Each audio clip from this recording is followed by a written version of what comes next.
நாம் வாழுகிற இன்றைய காலத்தில் இந்த சந்திப்புகள், அழைப்பிற்கு பதிலளித்து அந்த நிகழ்வுகளிலே கலந்து கொள்வது என்பது கணிசமாய் குறைந்து வருவதை நாம் யோசித்தால் நம்மால் புரிந்து கொள்ள முடியும். சந்திப்புகள் குறைந்து போய்விட்டது.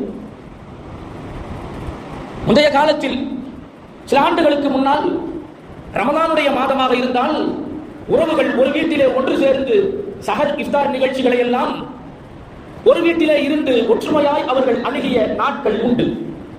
மாதம் முழுக்க ஒன்றாயிருப்பார்கள், ஒரு குடும்பமாயிருப்பார்கள். திருமணம் போன்ற நிகழ்ச்சிகளாக இருந்தால் ஒரு வாரத்திற்கு முன்பே வந்து இருந்து அனைத்து நிகழ்வுகளிலேயும் கலந்து மகிழ்ச்சியை பகிர்ந்து கொள்கிற நாட்கள் ஒரு காலத்தில் இருந்தது. ஆனால் இன்றைக்கு அந்த சந்திப்புகள் எல்லாம் காணாமல் போய்விட்டதை நாம் பார்க்கிறோம். காரணம், எதிர்பார்ப்புகள் நம்மிடத்திலே அதிகமாகிவிட்டது. எதிர்பார்ப்புகள் நம்மிடத்திலே அதிகமாகிவிட்டது. என்ன எதிர்பார்ப்பு? நாம சில முறைகளை நாம் ஏற்படுத்தி வைத்திருக்கிறோம்.